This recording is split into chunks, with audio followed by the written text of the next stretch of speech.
Section 1. The Empty Pedestals. There is a place on Terra, deep within the vast and labyrinthine corridors of the Imperial Palace, where the stone itself seems to hold its breath. An enormous amphitheater, open to the stars, ringed by towering ouse-like plinths, each one carved to hold a statue of perfect proportion.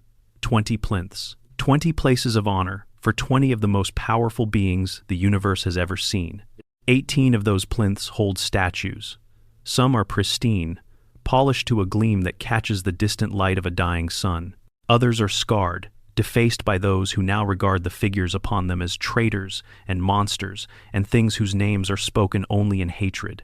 The statues of Horus Lupercal and Lorgar Aurelian and Angron and Fulgrim and the rest of the fallen are still there, still standing, still staring out across that great amphitheater called the Investiary in silent and terrible judgment. Though what they judge and what they contemplate is not something mortals would wish to dwell upon for long. But 2 of those plinths are completely empty.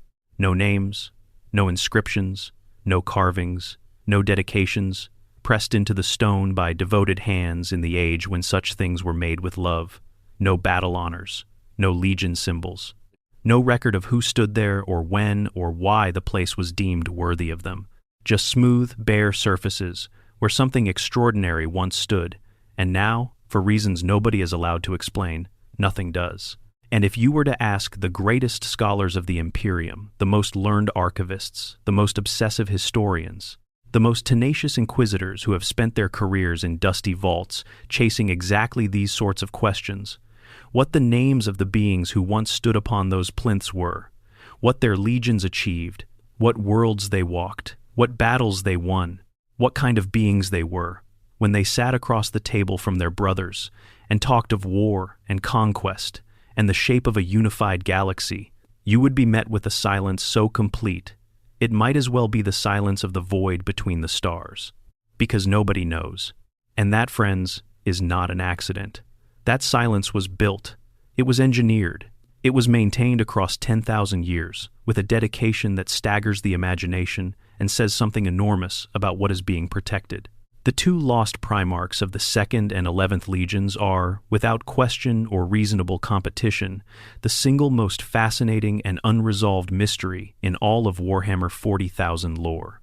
We are talking about a mystery that has existed almost as long as the setting itself, that has been actively and lovingly preserved by Games Workshop for decades, that even the other Primarchs, those demigod sons of the Emperor, who walked among the stars and bent galaxies to their will, and argued theology with the most powerful human being who has ever lived, are forbidden to discuss. The records were not merely lost, they were purged.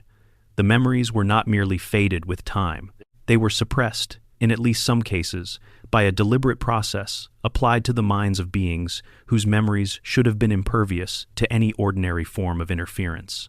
The physical evidence was removed. The statues were taken down. The campaign records were redacted or burned. Even the designations themselves were retired, the way Rome retired the numbers of legions that had suffered catastrophic defeat rather than assign those numerals to fresh formations and risk carrying the bad luck forward. Whatever happened to those 2 sons of the Emperor, it was enough to make the most powerful human being who has ever lived, the master of a galaxy-spanning empire, the being who had walked the earth for perhaps 38,000 years, erase them so thoroughly that their own brothers could not speak their names without strain. The Primarchs who remained were not merely told to stay silent on the subject. They were left, in at least some cases, unable to think about it clearly. The erasure went deep enough to disturb the cognition of superhuman minds. Think about that for a sustained moment. Every Primarch was a demigod. Each one commanded a legion of the most lethal warriors ever created. Each one was a piece of the Emperor's own soul, given independent form, a being bred for genius and strength, and the kind of presence that bends lesser minds toward loyalty. And 2 of them have been removed so completely from the record that we do not know their names, we do not know their faces, we do not know the worlds they were raised on, we cannot verify the campaigns they fought, we have no confirmed accounts of what kind of commanders they were, what kind of men, what values they held, or what broke them. We know almost nothing. Almost. Because scattered throughout the lore, buried in footnotes and cryptic exchanges, and half-remembered dreams and texts that someone clearly forgot to burn, and chance inclusions in documents that should have been scrubbed. There are breadcrumbs. There are fragments. There are moments where the curtain moves very slightly, and you catch a glimpse of something behind it, something that suggests the full story is far more complex, far more emotionally layered, and far more troubling than a simple purge would ever imply. And today, that is exactly what we are going to trace. We are going to sit with this mystery the way you sit, with something genuinely unsolvable, and find that the sitting is worth something in itself. We are going to feel the weight of what it means for an empire to have built itself partly on the erasure of two of its own sons.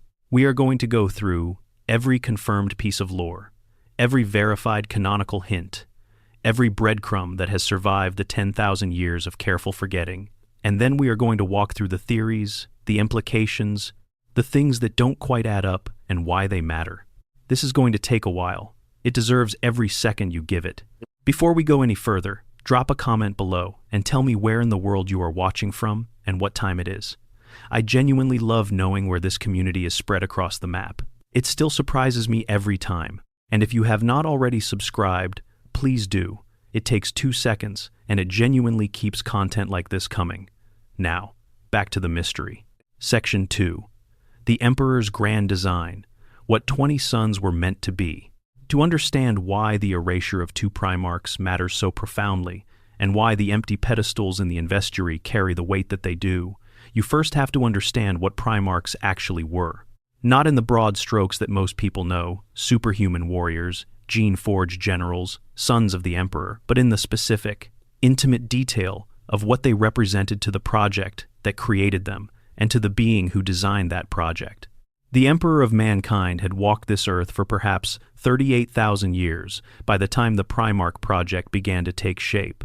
He had watched civilizations rise to brilliance and collapse to ash.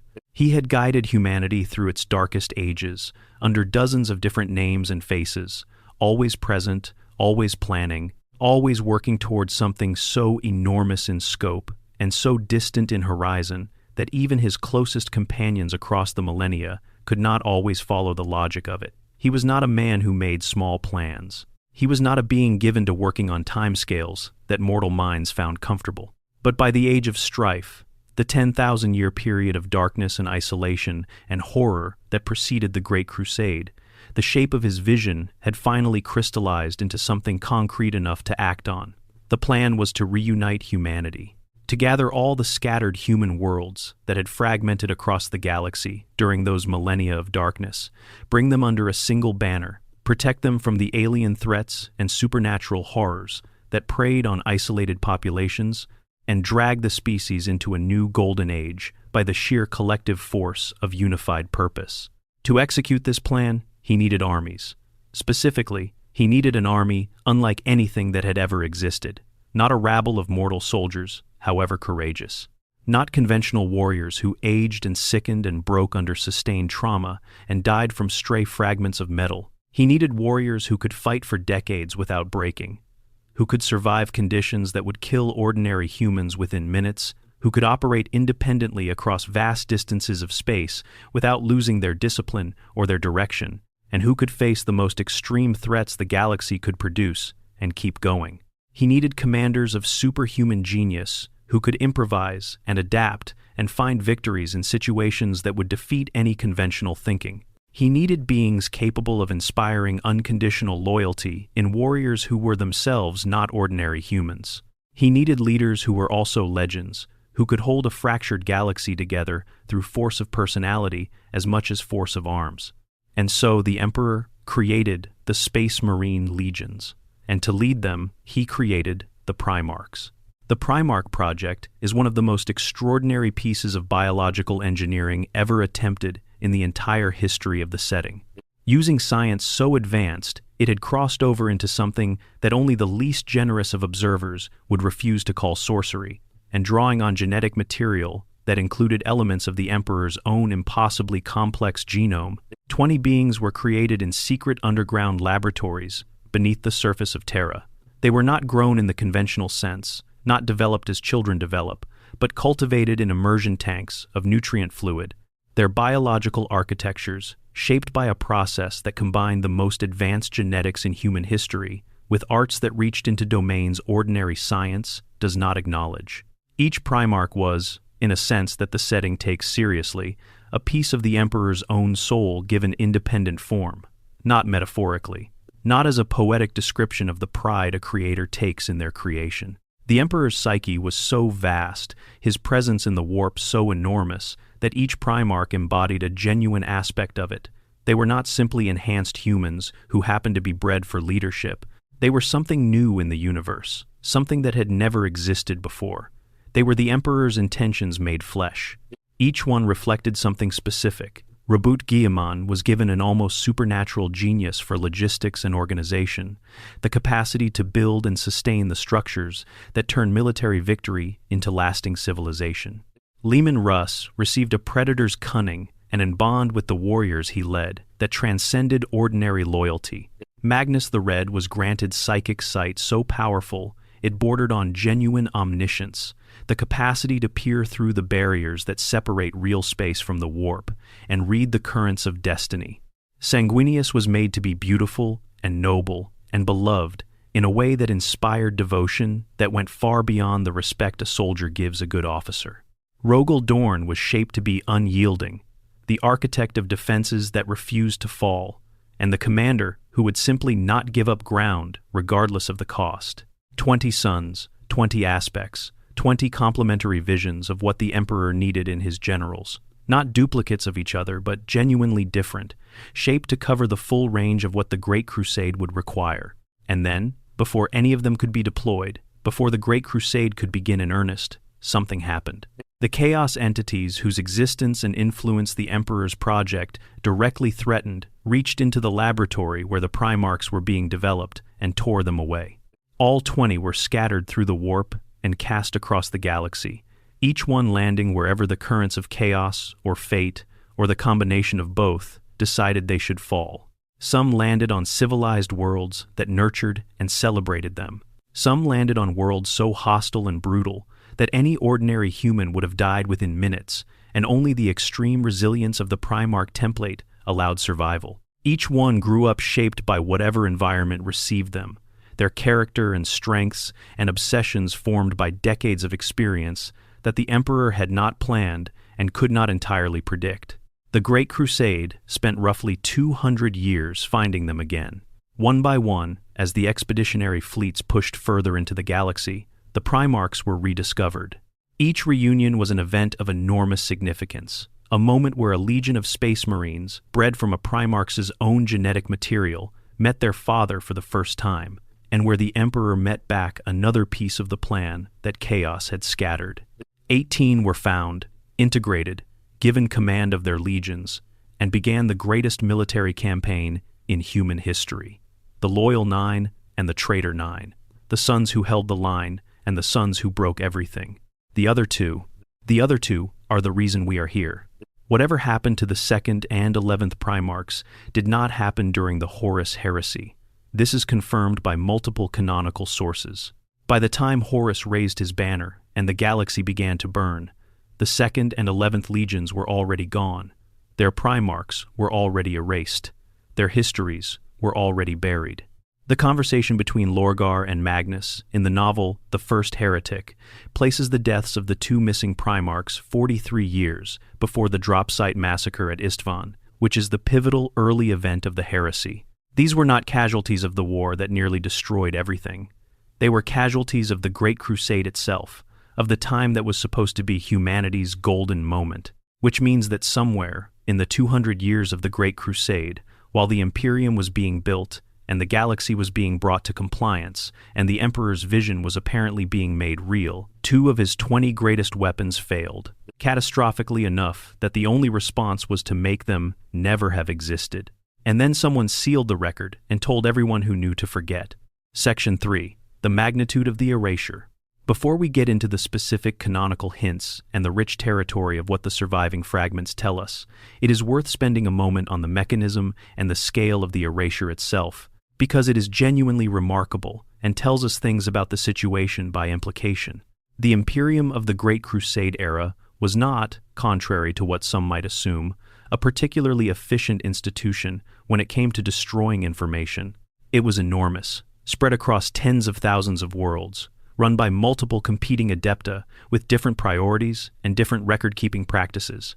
Bureaucracies of that scale naturally resist the kind of coordinated action that total information suppression requires.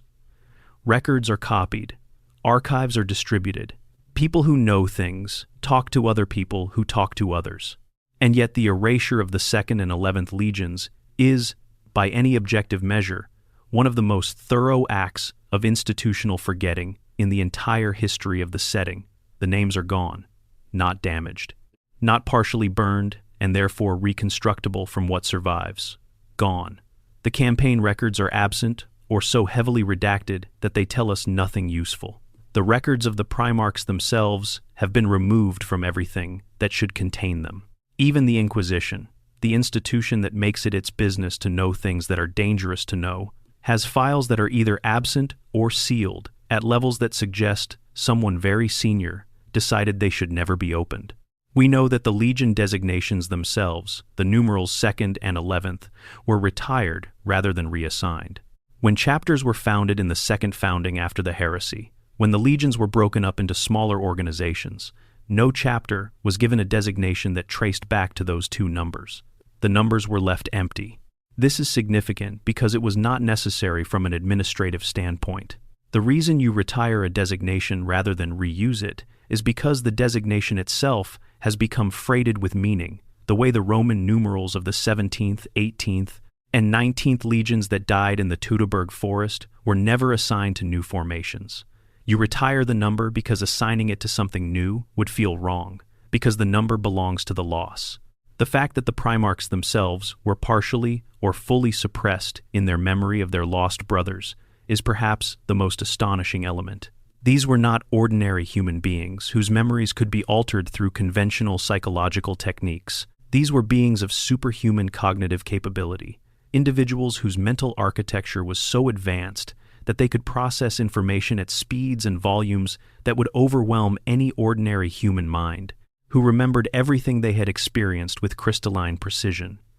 The idea that you could meaningfully alter the memory of a Primarch through any ordinary means is absurd, and yet the canonical evidence is clear that something was done to them. Jagatai Khan, in the novel Scars, finds himself thinking in terms of 18 brothers, rather than 20, and the correction happens not through external reminder, but through an internal process of almost catching himself. He starts to think of 20, and then stops and thinks of 18. The original number is inaccessible to him in casual thought. Whatever was done to the Primarchs went deep enough to affect automatic mental processes, not just the deliberate act of recalling a specific memory. This suggests something sophisticated. It suggests either an extremely powerful psychic modification, one that would have to have been administered by someone of truly extraordinary psychic capability, or it suggests something more subtle, a slow process of reinforced forgetting that accumulated over years of never speaking the names and never engaging the memories until the paths to those memories became overgrown and inaccessible. Or both. The Emperor himself was a psychic of unimaginable power. Malkador, the Sigillite, the Emperor's oldest companion and the regent of Terra, was described as the greatest psyker of his generation. If either of them decided that the Primarchs needed to forget, and had the cooperation of the Primarchs themselves in the process, the result could have been exactly what we see in the canonical evidence. A suppression that goes deep enough to disturb automatic cognition while leaving a residual sense that something is missing. Rogaldorn catches himself at those empty plinths in the Lightning Tower. He stands in the investiary and looks at the 2nd and 11th pedestals, and something moves in him. He cannot name it perfectly, but he knows those spaces should not be empty. He knows that the absence is significant in a way he cannot fully articulate. The erasure left an imprint of itself, a sense of loss, without the object of loss. This is, psychologically speaking, one of the more disturbing things the setting has ever described. A wound that cannot be examined because the wound has been made invisible, but that still aches. Section 4. The canonical breadcrumbs. What the lore actually confirms. Here is where things become genuinely fascinating, because despite the thoroughness of the erasure, the lore is not completely silent. There are fragments. There are slips.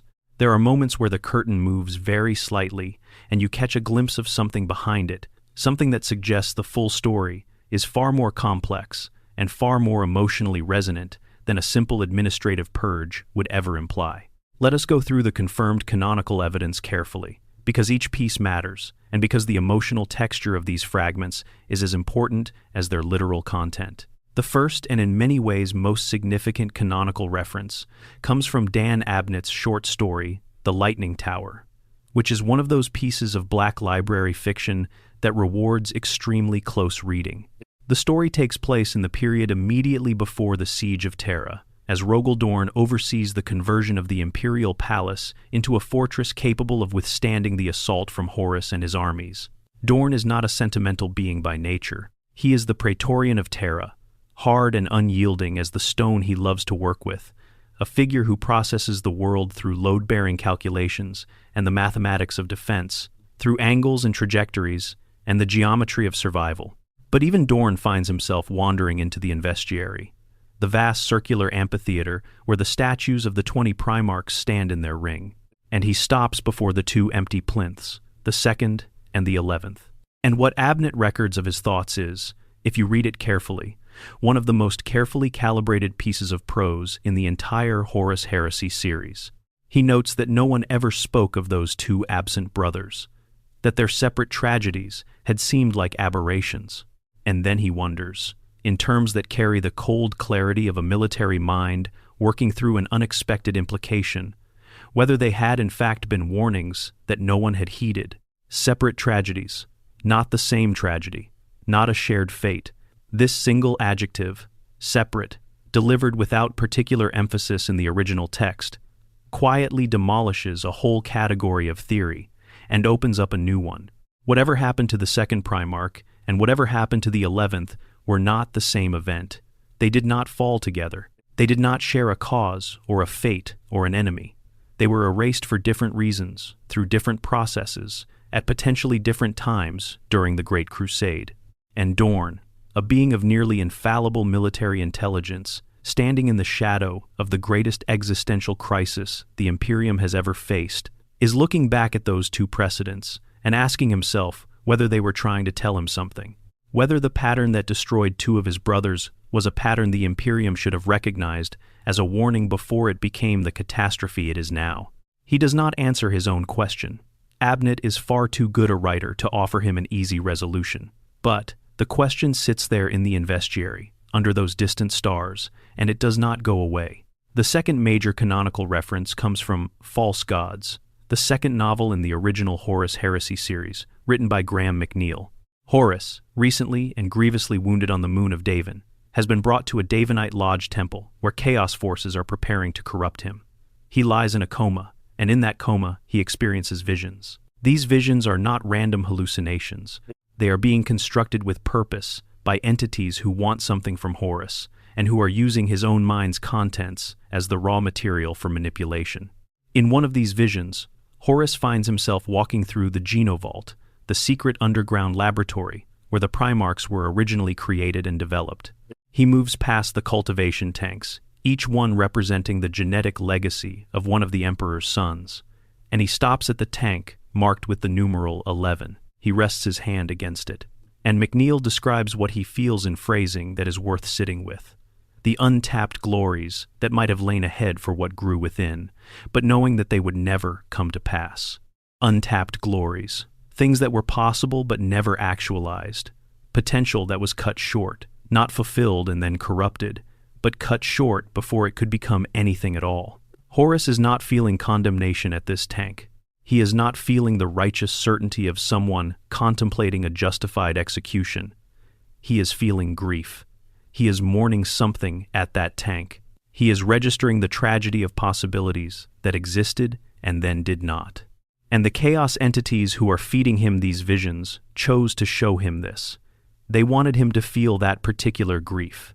They wanted him to experience the loss associated with the 11th Primarch. Whatever manipulation they were attempting, whatever emotional lever they were trying to use, required that Horus feel something real and powerful about the being who was cultivated in that tank. The grief had to be genuine, or it would not have served the purpose. This means that Horus genuinely mourned the 11th Primarch, that there was real emotion there, real loss, not just an intellectual acknowledgement of absence. And the Chaos Powers knew about it and considered it useful, which tells us that the 11th Primarch's relationship with Horus was close enough and their loss significant enough to leave a mark on the War Master that could be exploited even after whatever happened to them had receded into enforced forgetting. The third major piece of canonical evidence comes from the novel Scars by Chris Raitt, which follows the White Scars and their Primarch, Jagatai Khan, during the unfolding of the heresy. At one point, the Khan finds himself musing about the concentration of power assembled in the few surviving Primarchs, thinking about the enormous weight of responsibility gathered in those few pairs of hands. He begins to frame the thought internally as the galaxy entrusted to 20 brothers. And then the thought catches itself, corrects itself, without external instruction. He thinks, no, 18 brothers. He is not reminded by someone else. No one enters the scene to correct him. The adjustment is internal, automatic, the way a deeply embedded habit overrides an initial impulse before it can fully form. And this is the behavior of a mind that has been trained to stop thinking in a particular direction before that thinking can complete itself. The number 20 is accessible to him. We see the thought begin, but the completion of the thought is not. His mind diverts before it can arrive. This is cognitively remarkable. To do this to a Primarch, to engineer a reflexive aversion to a particular line of thought in a being whose mind was specifically designed to resist exactly that kind of interference, required either extraordinary psychic intervention or such thorough and sustained suppression that the habit has become automatic over decades of reinforced avoidance. Perhaps both. The fourth canonical reference is more recent and comes from the Primarch's novel, Fulgrim, the Palatine Phoenix. In this book, set in the Great Crusade, well before any of the events of the heresy, Fulgrim refers directly to the second Primarch. He calls him, with neither hesitation nor any sense of special caution, the Master of the Second. And then he refers to him with a descriptor that is, in the context of Fulgrim's personality, extraordinary. He calls him his quiet brother, Fulgrim, the Phoenician, the most extravagant, theatrical, and magnificent of all the Primarchs, a being so devoted to beauty and perfection and the overwhelming presence of his own genius that the very air around him seemed to vibrate with significance. When Fulgrim notices that someone is quiet, when quietness is the characteristic that rises to the surface of his perception and becomes the word he uses to describe a being, that quietness is substantial. It means something in contrast to Fulgrim's standard of reference. Quiet could mean reserved. It could mean contemplative. It could mean controlled in a way that the others were not. It could mean someone who observed more than they announced. It could mean someone who processed the world differently from the warriors around them. And it could mean someone who was hiding something, who kept their own counsel in a fraternity where other members were not exactly known for keeping their counsel. The reference also confirms something that some sources had cast doubt on. The second Primarch led his legion. He was the master of the second. He was found and given command. He existed not just in the cultivation tanks, but as an active Primarch in the field during at least some portion of the Great Crusade. The fifth major piece of evidence is the short story The Last Council, in which Horus, Alpharius, and Jagatai Khan attempt to prevent Malcador, the Sigillite, from destroying the statue of one of the lost Primarchs outside the imperial palace. The lost Primarch in question had fallen and disgraced himself in a way that Malcador has decided makes him unworthy of public memory. Malcador wants the statue removed. He wants the face taken down. And 3 of the surviving Primarchs, including Horus, the future War Master and architect of the greatest betrayal in human history, tell him no. They say the lost Primarch deserved to be remembered for the glory he earned, that whatever happened at the end should not erase what came before. They argue for his right to have his face on that statue. They press the point with genuine urgency, and Malcador refuses, uses his psychic power to enforce his decision, and the erasure proceeds. This scene is extraordinary for multiple reasons. It tells us that at least one of the 2 lost Primarchs was not a clear-cut case of justified purging that everyone agreed on. There was a debate. There was a moment where the outcome was uncertain, and in the end, The decision to erase was not a reflexive institutional response, but a specific choice made by a specific being for specific reasons he found compelling. And Horus argued against it. Horus argued for the right of a fallen brother to be remembered. Whatever that implies about the relationship between Horus and the lost Primarchs, it is not the relationship between a war leader and an enemy. It is the relationship between brothers, complicated and painful and real. The sixth piece of canonical evidence is a quiet but significant detail from the novel Lost Sons by James Swallow. When Tylos Rubio is about to deliver orders to Blood Angel's forces relating to the aftermath of a catastrophic loss, the narration notes that orders of this particular type have been delivered twice before in history to the homeworld of a Legiones Astartes, twice. The context makes it clear that this refers to the two lost legions. This detail confirms that the 2nd and 11th legions had homeworlds, as all the Primarchs had homeworlds, which means they were integrated enough into the structure of the Great Crusade to have established bases of operation somewhere in the galaxy. They were not simply discarded before they could become functional. They were functioning. They had roots. Section 5. The Rangdan Xenocides, the Great Crusade's buried catastrophe. If there is one event in the history of the Great Crusade that keeps appearing in proximity to any honest investigation of the lost legions, it is a series of wars so devastating, so thoroughly scrubbed from official imperial records, so catastrophic in their scope, that most citizens of the 41st millennium do not know they happened. They are called the Rangdan Xenocides. In the 800s of the 30th millennium, during what should have been a period of confident expansion for the Great Crusade, imperial expeditionary fleets pushing into the galactic north and east encountered something they were entirely unprepared for. The Rangdan, or the Rangda Cerebvors, as some sources name them, were an alien species of a kind the Imperium had never faced before and has never, officially, acknowledged facing since. They were not orcs whose savage momentum you could break with sufficient firepower. They were not Eldar, whose ancient wisdom and psychic power you could counter with numbers and determination. They were not even the monstrous organic killing machines that later generations would call tyrannids.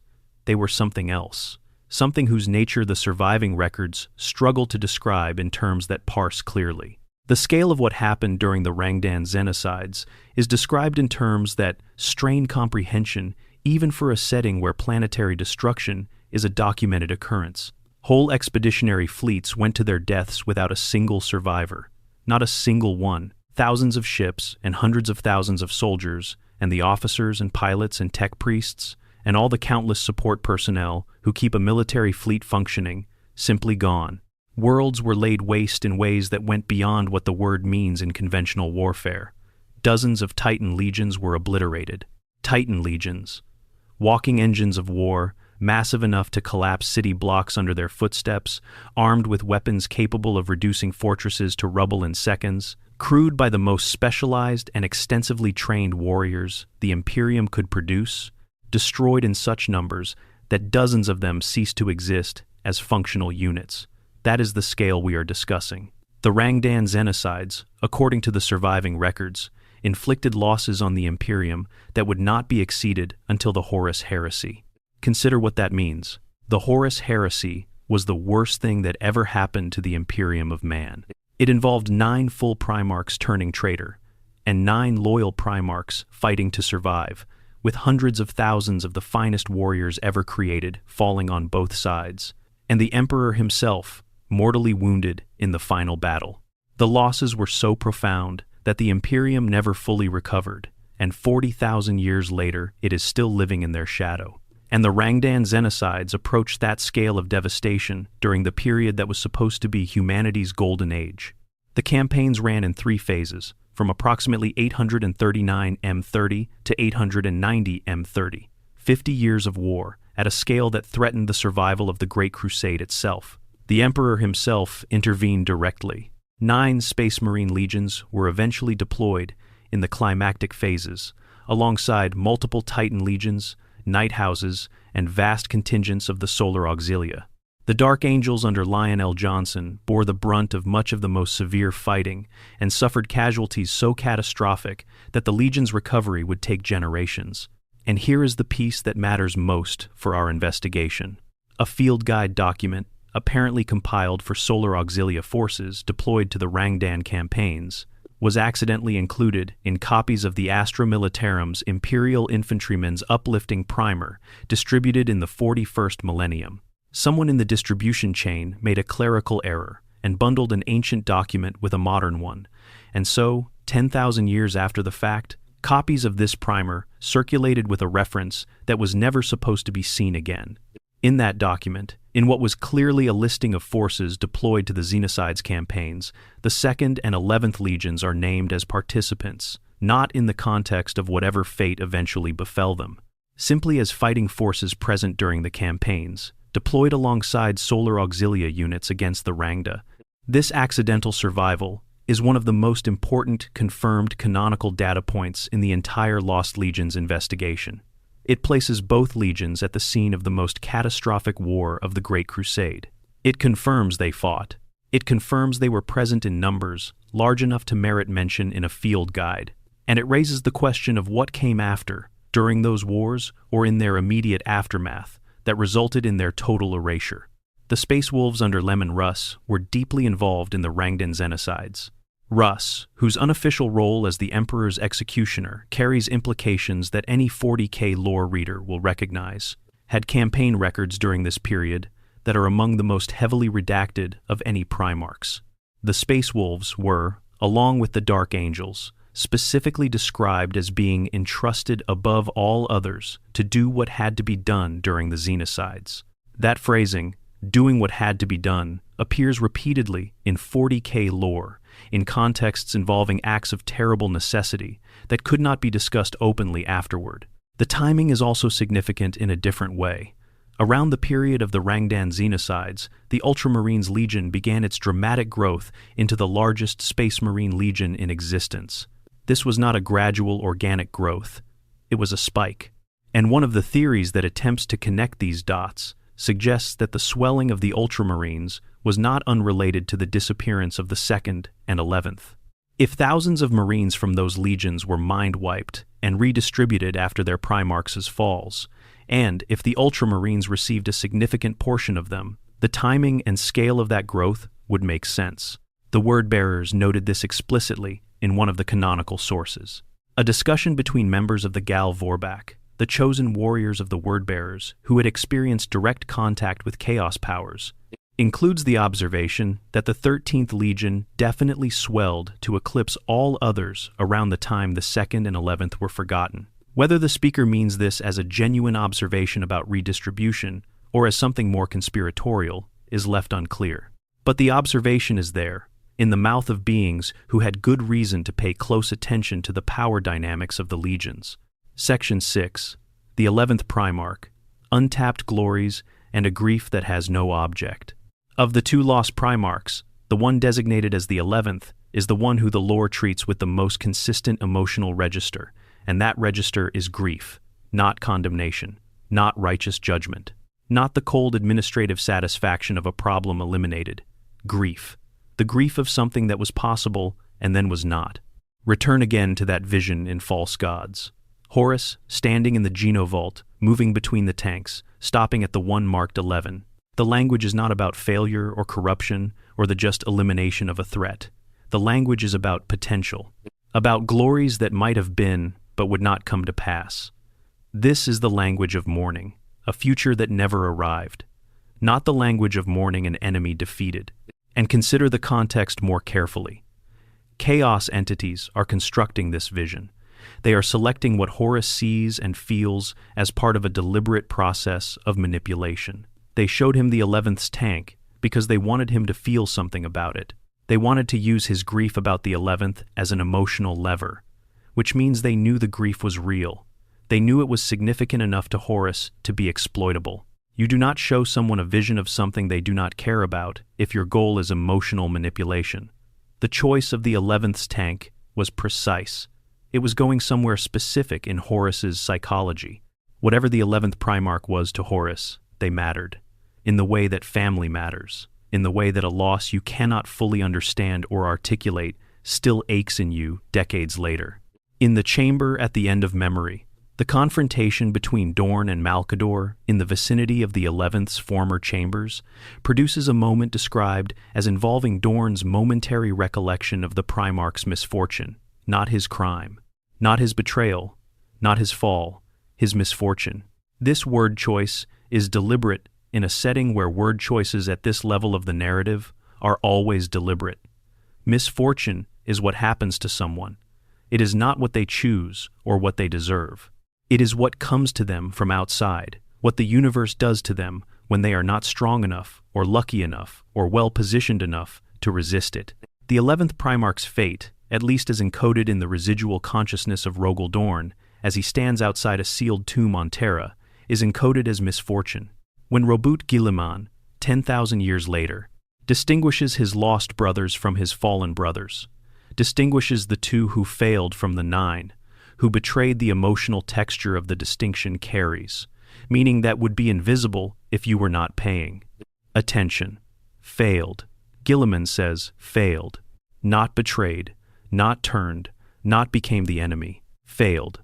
And the word failed, especially in contrast with betrayed, implies something that did not succeed rather than something that chose the wrong side. It implies inadequacy rather than malice. It implies something that broke rather than something that broke away. Guilliman knew all his brothers. He fought alongside them and argued with them, and built his administrative vision with them in mind. He had access to whatever information the post-heresy Imperium preserved about the Lost Ones, filtered through 10,000 years, and the incomplete memories of a man who was himself largely absent from the galaxy for most of that time. And his reading of the 11th, his instinctive categorization of what happened to them, is failure rather than betrayal. There is one more piece of evidence relating specifically to the 11th that deserves attention. In the Horus Heresy book Prospero Burns, the narrator, Caspar Hauser, at one point makes reference to 18 legions, describing them as the Allfather's 18 legions Astartes. This was written as a direct textual reference from someone who was alive during the period, and it suggests that by the time of the burning of Prospero, which is the event that definitively pushed the conflict toward the heresy, both lost legions were already gone. Their absence had become the default assumption that people wrote from, not a recent development that required adjustment. Section 7. The second Primarch, the quiet brother, and the complicated fall. The second Primarch is, in some ways, the one whose silhouette is more visible in certain corners of the lore, though not in ways that make the underlying mystery any easier to solve. Where the 11th seems to be defined consistently by grief and unrealized potential, the second seems to involve something more morally complex, a personality that stood apart, a fall that was not universally agreed upon as straightforwardly wrong. Fulgrim's description of the second as his quiet brother is the most personal canonical reference we have to either lost Primarch, and it is worth unpacking in more detail than the phrase itself might initially suggest. Fulgrim was many things, but reserved was not among them. He was the most outwardly magnificent of all the Primarchs, a being so devoted to the externalization of beauty and excellence that his entire legion became an expression of his aesthetic philosophy. He filled rooms, he filled worlds. He was a presence that you felt before you registered it consciously. For Fulgrim, quietness in another was not simply a neutral observation. It was a contrast to his own overwhelming presence. It was something that stood out by being, in his terms, its opposite. The second Primarch was quiet in a fraternity of beings defined by overwhelming personality. That is a specific kind of presence. Not an absence of power or intelligence or capability, but a choice about how to direct it, inward perhaps, reserved, contemplative in a setting where contemplation was often regarded as a delay before action. In the last council, when Horus and Alpharius and the Khan confront Malcador about the statue, the lost Primarch, whose memory is being disputed, is described as having fallen and disgraced himself. The specific word disgraced carries weight. Disgrace implies a prior state of grace. It implies that there was something to lose, and that it was lost through something the Primarch did. Not something done to them, but something they did. This is slightly different from the language around the 11th, which skews toward misfortune. The second, if this scene refers to the second rather than the 11th, disgraced himself. And yet his brothers argued that he deserved to be remembered, that the glory he had earned should not be erased because of how things ended. 3 Primarchs, including the future war master of the greatest rebellion in human history, stood in a corridor outside the imperial palace and said that their lost brother had the right to be remembered. Malcador the Sigillite said he did not, and Malcador won through the sheer overwhelming power of his psychic intervention. He did not convince them, he simply overrode them. This is not a scene of consensus. This is a scene of forced resolution. The erasure was not agreed upon by the Brotherhood. It was imposed. And some of those brothers never fully accepted it, which is perhaps why traces of grief kept surfacing in their thoughts, even after the suppression should have made those thoughts inaccessible. In the novel Fulgrim, the Palatine Phoenix, the galactic map included in the book shows the known homeworlds of the Primarchs during the Great Crusade era, around 892 meters 31. The homeworld of the Second Legion's Primarch is included on that map, not named explicitly as his world, presumably, since the text would have made that too obvious. But the geography of the Great Crusade era Imperium, even in that heavily redacted form, shows that the Second Primarch had a place in it, a world that was his, a location where his legion had roots. And in the Lexicanum entry on the 2 unknown legions, there is a citation from the novel Mechanicum, where Rogel Dorn is in conversation with Malcador about the loyalist forces available to resist Horus. Dorn at some point muses on the possibility of additional support, referencing 2 legions that might have supplemented the loyalist cause. Malcador's response is precise in its finality. They are lost to us forever. Not dead, lost forever. The phrasing carries a different weight than a simple death notice. Something that is dead is gone, but comprehensible. Something that is lost forever is gone in a way that cannot be recovered from, or explained, or processed. It implies that the mechanism of the loss involved something that made return impossible, not simply that the individuals in question no longer lived. Section 8. Malcador, the Keeper, and the burden of necessary forgetting. Malcador the Sigillite occupies a unique and deeply uncomfortable position in relation to the lost Primarchs. He is, in the canonical evidence, the being most clearly responsible for the active maintenance and enforcement of the erasure. He is the one who attempts to remove the statue. He is the one who tells Dorn the lost legions are gone forever. He is the one who makes the final call on the mind wipe of the surviving legionaries. And he does all of this while being, simultaneously, someone who clearly understands the full weight of what he is doing. Malcador was not a cruel being. He was not someone who took pleasure in destruction for its own sake. He was, by every account in the canonical lore, someone who made extraordinarily difficult decisions with full awareness of their cost, because he believed the alternative was worse. He was the man who founded the Inquisition. He was the man who prepared the Grey Knights in secret as the ultimate weapon against chaos in the warp. He was the man who sat in the Golden Throne for long enough to burn away everything he was in order to buy the Emperor the time needed to fight Horus at the end of everything. These are not the actions of someone who erased the lost Primarchs because it was easy, or because he enjoyed the exercise of power over memory. They are the actions of someone who made a calculation, as he made every calculation, about what the Imperium could afford to know about itself and what it could not. What could a memory be so dangerous that a being of Malcador's wisdom decided it had to be entirely eliminated? One answer is institutional. The Imperium's survival depends, at a very fundamental level, on the belief that the Emperor's plan is correct and worth following. The Primarch project was the most ambitious element of that plan. 20 sons of the Emperor, bred to lead the greatest military campaign in history. If 2 of those 20 failed so catastrophically that they had to be erased, the narrative of the plan's correctness is damaged. Not destroyed, but damaged. And in the Great Crusade era, while the campaign was still ongoing and morale was everything, even a small damage to that narrative was something Malcador might have deemed unacceptable. A second answer is more specifically dangerous. If what happened to one or both of the lost Primarchs involved a mechanism that could spread, something that could affect other beings who understood it too well or came into contact with its principles, then the knowledge itself was a hazard. Information can be contagious in the Warhammer 40,000 universe in ways that have no analogy in ordinary experience. Chaos corruption spreads through understanding as much as through contact. The wrong knowledge in the wrong mind at the wrong time can cascade into catastrophe.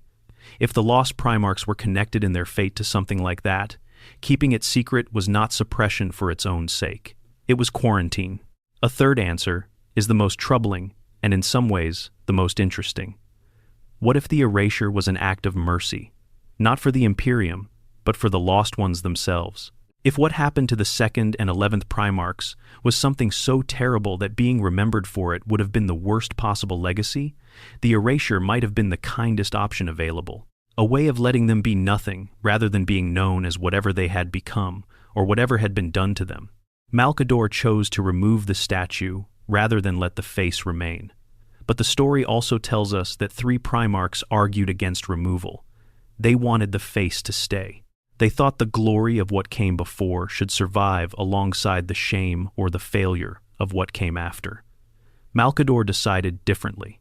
He decided that leaving the face there would do more harm than removing it. And he was powerful enough to enforce that decision unilaterally, even against the objections of 3 Primarchs. The question of what Malcador knew that the 3 Primarchs did not, or what he understood about the consequences of public memory that they could not see, is one of the most interesting in the entire Lost Primarchs mystery. Section 9. The Theories Comprehensive. Now we enter the open territory, the zone of evidence-based speculation where none of what follows has been confirmed and all of it is, to varying degrees, informed by the canonical fragments we have covered.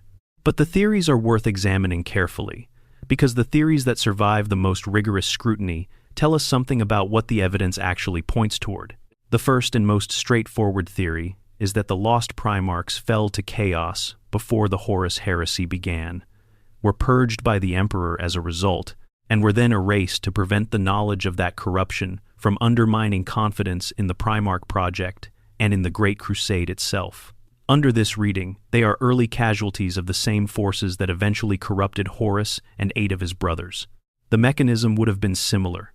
The same warp-based seduction or corruption or trauma that eventually claimed the traitors, acting earlier and against less well-defended targets. This theory has the advantage of fitting the general pattern of how chaos operates in the setting. It has significant disadvantages as well. The emotional texture of the canonical references does not align with how the Imperium treats confirmed chaos, corruption. When Horus and his traitors fell, the response was war and grief, and the kind of moral clarity that comes from knowing the enemy. When we read about the lost Primarchs, we do not get that clarity.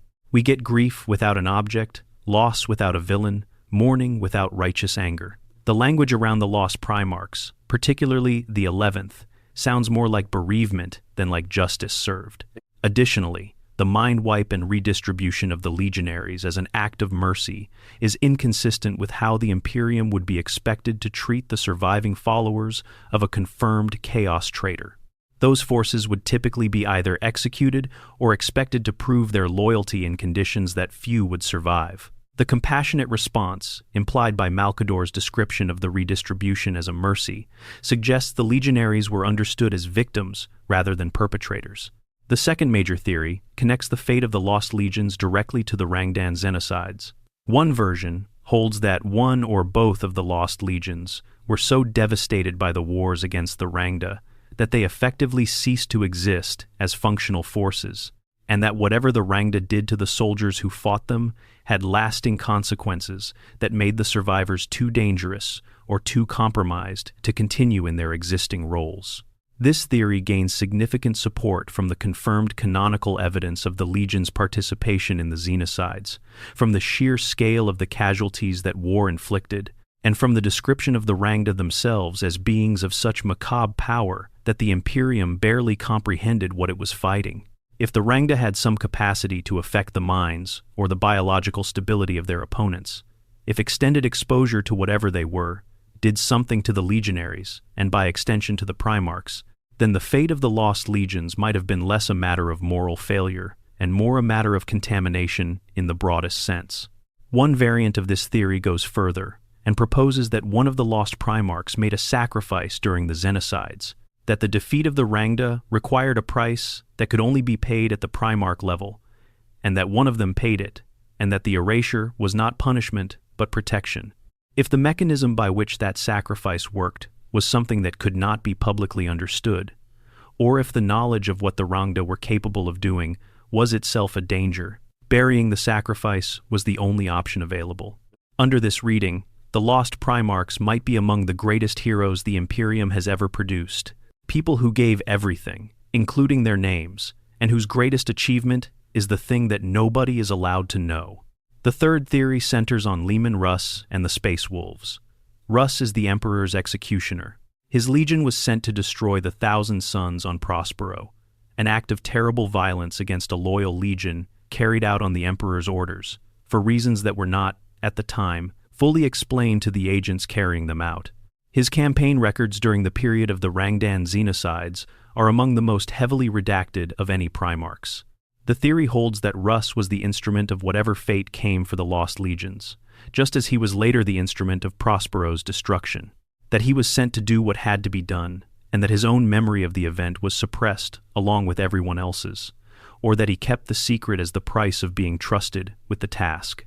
Aaron Dembski-Bowden has stated explicitly in a community discussion that the Space Wolves did not exterminate the lost legions. His specific phrasing was that providing that answer would constitute an answer, and there is not allowed to be an answer. This is candid and important. It is not a denial from ignorance. It is a denial on editorial grounds, which tells us that the question of whether the Space Wolves were involved is considered a live-enough question to require active management. The fourth theory involves the idea that the two lost Primarchs were exiled rather than destroyed, that they went somewhere, by choice or by force, from which they could not or would not return, and that the erasure was performed to prevent the Imperium from following them or from being destabilized by knowledge of their existence. Under this reading, they are not dead. They are simply unreachable. Malcador's phrasing "lost to us" forever supports this possibility more than it supports simple destruction. The word "lost" carries connotations that dead does not. Something that is lost might theoretically be found. Something that is lost forever is beyond recovery, but the mechanism of that irrecoverability is not specified. The fifth theory is perhaps the most emotionally resonant and the most consistent with the specific language used in canonical sources. It proposes that the two Primarchs failed rather than betrayed, as Guillemot specifically puts it, in ways that were genuine failures rather than chosen betrayals, and that the nature of those failures was specific to the experimental nature of the Primarch project itself. That 20 demigods bred from the Emperor's own soul and scattered across the galaxy were always going to include some that did not work as intended, and that the two who failed did so not because of corruption or malice, but because of something inherent in what they were or what happened to them during their formative years, something that could not be corrected but could be removed. Under this reading, the lost Primarchs are not villains. They are not traitors. They are not enemies. They are the Imperium's two greatest mistakes, beings who were created with the best of intentions and who simply were not adequate to what they were supposed to be in ways that became apparent during the Great Crusade, and that required their removal from the project. And the mercy of the mind wipe for their legionaries was the Emperor's and Malcador's acknowledgement that the failure was in the design, not in the individual soldiers who had served faithfully under flawed leadership. Section 10. The Blood Ravens, Echoes of a Forgotten Father. There is one corner of the Warhammer 40,000 setting where the mystery of the lost Primarchs connects most visibly to something playable and popular and beloved, and that is the Blood Ravens Space Marine chapter. If you have played Dawn of War or its sequels, you know the Blood Ravens. The chapter of Gabriel Angelos and the Librarian, Jonah Orion and the Librarian Isidore Achios, scholars and warriors in roughly equal measure, obsessive collectors of ancient knowledge and relics, defined by their unusual concentration of psychic ability and their peculiar compulsion to seek out what has been lost or forgotten, and they have no idea who their Primarch was. This is not a small thing or a minor detail of background lore. For a Space Marine chapter, the identity of your Primarch is foundational. It determines the nature of your gene seed, which affects your biology, your capabilities, and your specific genetic vulnerabilities. It shapes your cultural identity, your traditions, your aesthetic. It tells you where you stand in the vast genealogy of the Adeptus Astartes. Every chapter, no matter how old or how poorly documented their founding, knows whose sons they are. The Blood Ravens genuinely do not. Their records before the 37th millennium are simply absent, not damaged, not fragmentary, in the way that records from 10,000 years ago tend to be fragmentary, absent, the kind of completeness of absence that has only one explanation, which is that someone worked very hard to ensure nothing remained. Their own records are gone. The Inquisition's files on the chapter are sealed at levels that prevent access even by most inquisitors. The Adeptus Custodes know things about Space Marine gene seed that they have not publicly disclosed concerning this chapter. The Mechanicum's gene seed analysis records, which should contain information about their lineage, apparently return results so anomalous that the analysis itself cannot produce a clean identification of their ancestry. The most widely discussed theory about the Blood Raven's origin connects them to Magnus the Red and the Thousand Sons. The evidence base for this theory includes the chapter's exceptional psychic ability, which is unusual enough that they produce a far higher proportion of librarians than most chapters. Their scholarly, knowledge-focused culture that echoes the Thousand Sons' intellectual identity before their fall. The blood-scarlet armor that resonates with the deep red the Thousand Sons originally wore before their catastrophic encounter with the Space Wolves on Prospero, and a series of cryptic interactions with Ahriman across the Dawn of War material that suggest a familiarity too specific for ordinary knowledge. The most quoted of these interactions involves Ahriman directly acknowledging that he once knew Azariah Vidya, the Blood Raven's legendary founding figure. He does not merely express awareness of the name or recognition of a historical figure. He says he knew Vidya better than one might expect. He implies, with the subtle precision that Ahriman always uses when manipulating someone, that there was a time when the Thousand Sons and the Blood Raven's ancestors were not so different, when they wore the same colors. The Thousand Sons wore blood red. The Blood Ravens wear blood red. Ahriman knew their founder. The Blood Ravens cannot identify their gene sire.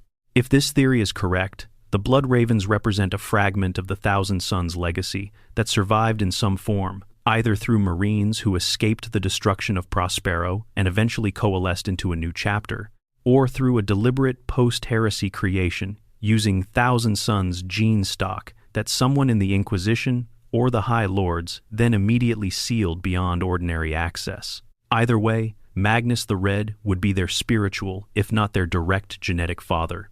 But there is a second theory, less widely discussed in community spaces, but arguably more interesting in the specific context of this investigation. The Blood Ravens might be descended from one of the lost Primarchs.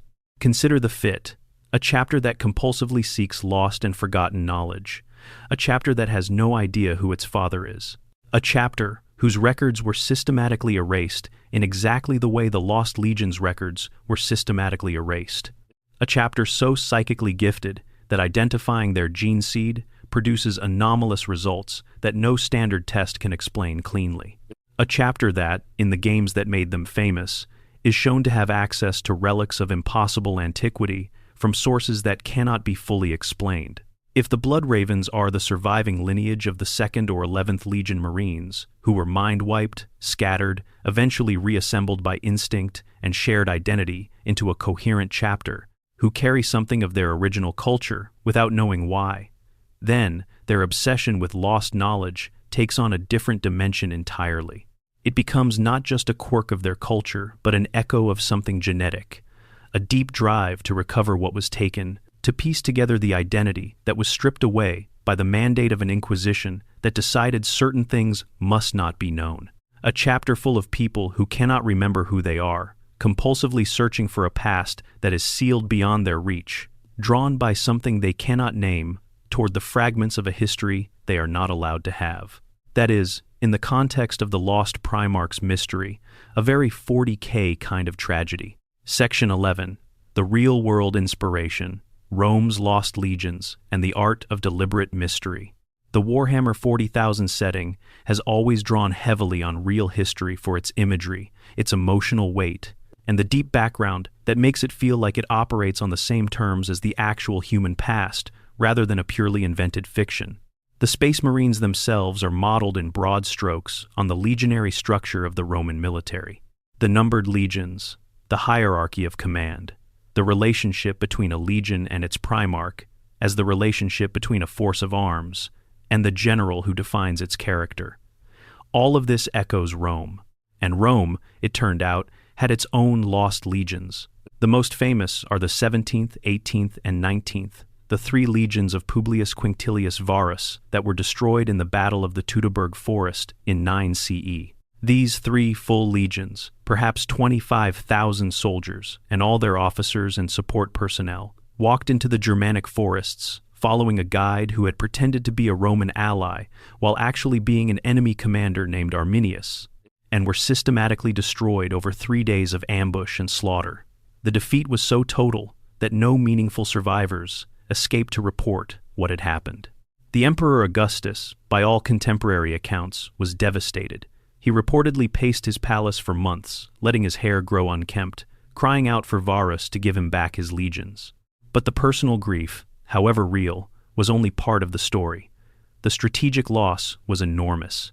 3 experienced legions, trained over years, representing a significant fraction of Rome's military capacity in the northern provinces, simply gone. Rome's response to the loss of those 3 designations was, in a very Roman way, to simply retire them. The 17th, 18th, and 19th were never used again. No new legions were raised under those numerals. The numbers became a kind of monument to the worst military disaster of the Augustan age, empty slots in the organizational structure of an empire. Spaces that should be filled and were not because filling them would mean pretending that the old units had not existed and had not died, and Rome was not prepared to pretend that. Priestley, in designing the Warhammer 40,000 setting's own lost legions, was reaching directly for that quality. The way that the absent numbers in Rome's legionary roster carried the weight of catastrophe, not through explicit inscription or elaborate memorial, but through the simple fact of their absence. The E2 and XI are the 40K equivalents of the X77, Avist, and XIX.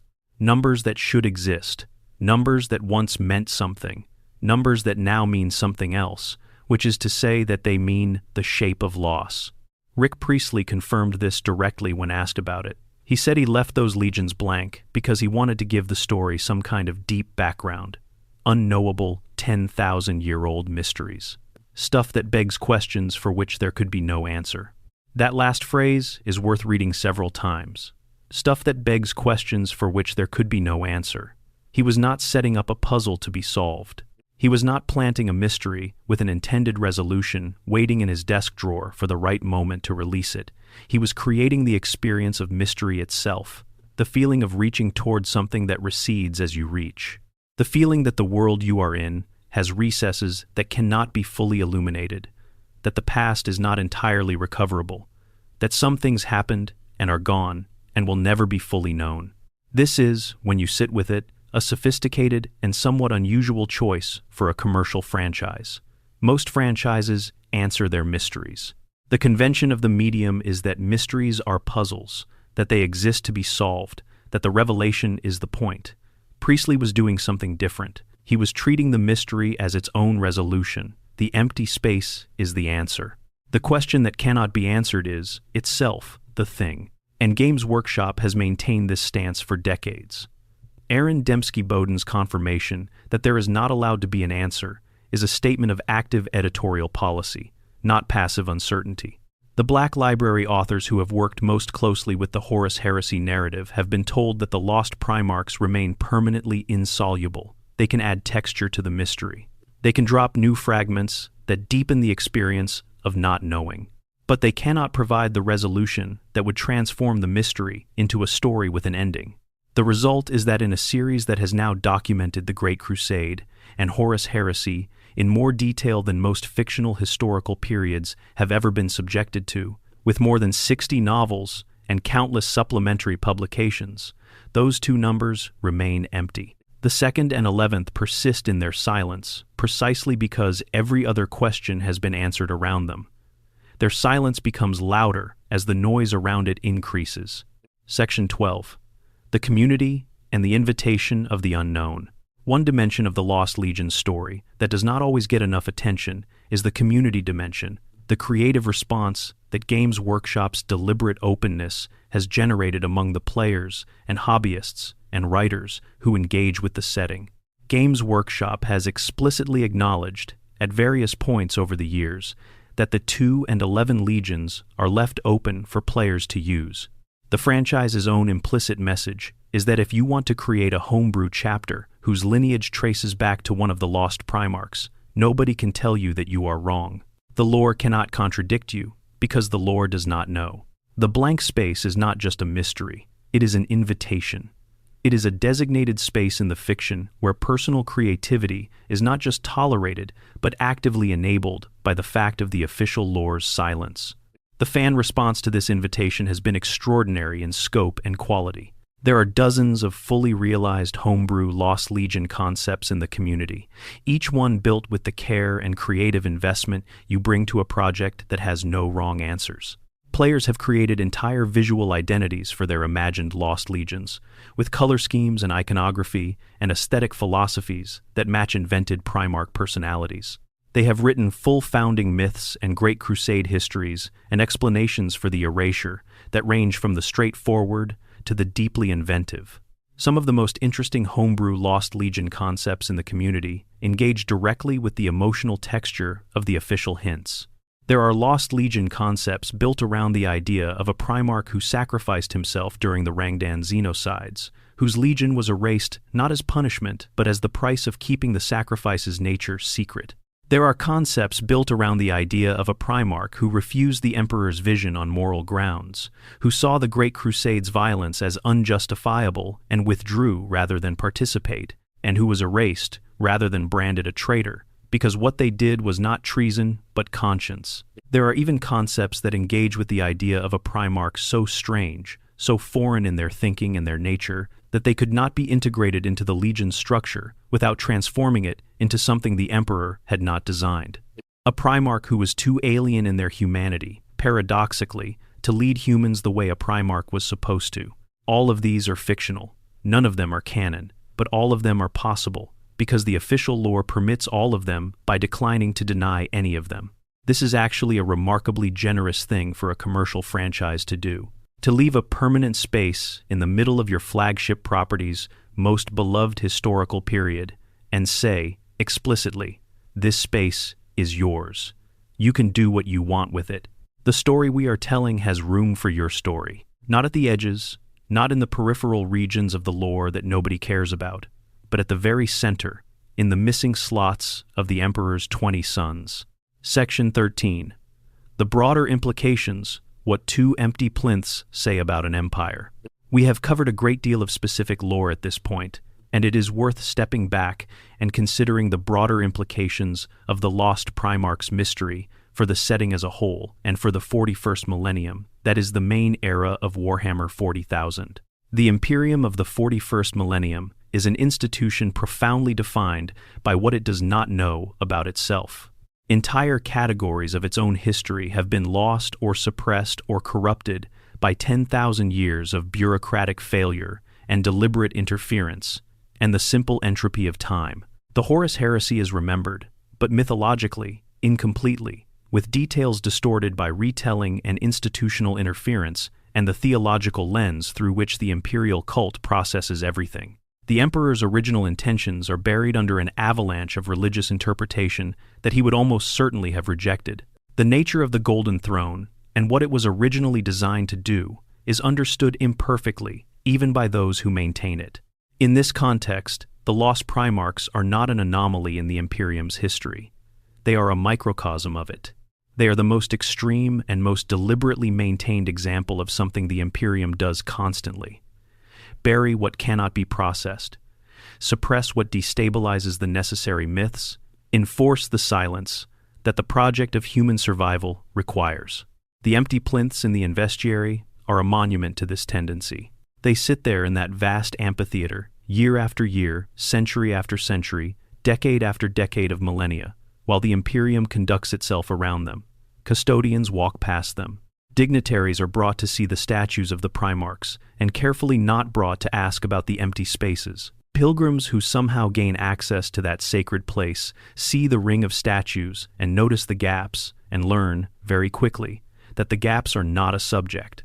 The two empty plinths say, if you know how to read them, that the Imperium was always imperfect, that the Emperor's plan, vast and extraordinary as it was, contained failure within it from the very beginning, that 2 of 20 of the most powerful beings ever created were not adequate to the thing that created them, that the greatest project in human history had 2 catastrophic structural flaws built into it, and the Imperium chose, in response to this, not to examine the flaws, but to bury them so deeply that they could not be used as evidence of the plan's imperfection, which is entirely consistent with how the Imperium has handled every other piece of information that challenged its self-concept. Robert Guillemot, in the 42nd millennium, returns to an Imperium that he cannot recognize. He built the structures that the Imperium still uses, after a fashion. He wrote the Codex Astartes. He organized the administrative framework. And he comes back to find those structures so distorted by 10,000 years of drift and dogma and institutional failure that they barely serve the purposes for which they were designed. He is a man confronting the gap between what he built and what it became, and finding that gap so vast it approaches the incomprehensible. In that context, his references to his 2 failed brothers carry a particular weight. He is making an inventory of what was supposed to exist and what actually did. He is counting the losses, and the 2 who failed are part of that count, part of the distance between the design and the reality, part of the proof that even the most ambitious human plan is subject to failure in ways that cannot always be anticipated or corrected. The gene seed of both lost Primarchs still exists. Belisarius Cawl, who has been running the most audacious genetic program in Imperial history for the past 10,000 years, has experimented with the gene stocks of not just the 9 loyal Primarchs and the 9 traitors, but with the gene stock of the 2 lost Primarchs as well. This is confirmed in the Dark Imperium novel series. Their genetics are preserved. Their biological potential still exists in laboratory conditions, carefully maintained across 10,000 years of chaos and war, and the grinding entropy of a hostile galaxy. What Cawl has done with that potential is not confirmed, but the fact that it was preserved, that someone across 10,000 years of institutional forgetting made sure the genetic material was kept available, suggests that not everyone who knew about the lost Primarchs considered the book entirely closed on them. Section 14. The Resonance of Necessary Mystery. There is a concept that threads through the entire Lost Primarch story, present sometimes as an explicit element and sometimes as an undercurrent that you can feel without being able to name immediately. It is the concept of necessary mystery. The idea that some things are better not fully known, not because the knowledge is dangerous in a simple sense, but because the process of knowing changes what you know in ways that cannot be reversed. The Warhammer 40,000 universe is full of things that cannot be fully known without being damaged by the knowing. Looking directly at certain warp entities is described as inherently corrupting, not because of anything the entity does actively, but because the human mind cannot process what it sees without some of that process overwriting what was there before. Knowledge of certain chaos rituals, once acquired, becomes a weight on the soul that changes its trajectory. There are reasons the Inquisition burns books rather than simply sealing them. Some books are dangerous to know exist, not just to read. In this context, what Malcador did in erasing the lost Primarchs was not simply an act of institutional control or personal power. It was an application of a principle that runs through the setting at every level. Some knowledge is better preserved in the form of mystery than in the form of fact. Because mystery preserves the possibility of multiple interpretations, multiple emotional responses, multiple ways of relating to the thing that is not known. Whereas fact collapses all of that into a single known quantity that can be used as a weapon or a wound or a tool for corruption. The lost Primarchs as mystery are something that different people across the Imperium can relate to differently. To some, the empty plinths represent the Imperium's capacity to make hard decisions, to prioritize survival over sentiment. To others, they represent tragedy, brothers lost to circumstances too complicated for easy judgment. To others still, they represent the Imperium's dishonesty, its willingness to rewrite its own history for political convenience. If the lost Primarchs were fully known, all of those interpretations would collapse into one. The mystery would become a fact, and facts are not flexible in the way that mysteries are. They cannot accommodate the full range of human emotional response to complicated things. They cannot be a canvas for the kind of meaning-making that humans do when they encounter something that cannot be resolved. Priestley understood this when he created the mystery. He understood that leaving those two numbers empty was giving the community a canvas rather than a painting, and the community has been painting on it for 4 decades. There is something fitting about this in a setting that is ultimately about the darkest elements of human nature. The xenophobia and the authoritarianism and the religious mania and the institutional cruelty and the endless grinding violence that the Imperium represents are not presented without nuance. They are presented as the responses of a species under extreme pressure, doing what it must to survive, making decisions that are wrong in isolation but comprehensible in context. The Lost Primarchs fit into this framing perfectly. They are what happens when a project is too ambitious, when the pressure is too great, when the design is not quite adequate to the reality it encounters. They are not a mystery because Games Workshop could not think of an answer. They are a mystery because the question is more true than any answer could be. Section 15. Closing the shape of what cannot be named. We began this with 2 empty pedestals in the Investiary on Terra, and we end there as well, because that is where the heart of the mystery lies. Those smooth, blank surfaces, those absent statues. The ring of 20 plinths, 18 occupied, 2 hollow, standing in an amphitheater open to the stars that do not care about empires or primarchs, or the weight of 10,000 years of careful forgetting. The 2nd and 11th primarchs were real. This much is not in doubt. They were created by the Emperor in the same underground laboratory that produced all the others. They were scattered by chaos. They grew up somewhere in the galaxy, shaped by worlds we do not know. They led legions, or at least one of them definitely did, and the other almost certainly did. They fought campaigns in the Great Crusade, including the Rangdan Xenocides. They had home worlds. They were known, at least in some measure, by their brothers. Fulgrim's quiet brother, the being whose untapped glories Horus mourned in a vision constructed by chaos. The 2 whose separate tragedies Rogel Dorn wished someone had understood as warnings. They failed. That is what Guilliman said, 10,000 years later, in the most measured and most honest phrasing available to him. They failed. Not they betrayed. Not they became the enemy. They failed. In whatever way that word carries the weight of what happened to them, they failed. And the Imperium's response to that failure was to make it as though they had never existed, to remove their faces from the pedestals, to suppress the memories of men who should not have been suppressible, to burn the records and seal the vaults and retire the numbers and distribute their orphaned soldiers with new identities into legions that would never know their new brother's real origin. And somewhere in the ruins of that erasure, in the scattered fragments that survive the purge, in the thoughts that keep catching themselves before they complete, and the griefs that have no objects, and the chapters that cannot name their fathers, something of them persists. They are still present in the setting, in the way that a negative space defines the positive form around it. You know the shape of something by tracing its absence. The Bloodravens compulsively seek what is lost. Rogel Dorn paused at empty pedestals and asked the questions that had no answers. Horus mourned something at a marked tank, in a vision designed to break him. Jagatai Khan corrected himself, and could not quite explain why. Guilliman made a distinction between failed and betrayed with the careful precision of someone who has thought about the difference and decided it matters.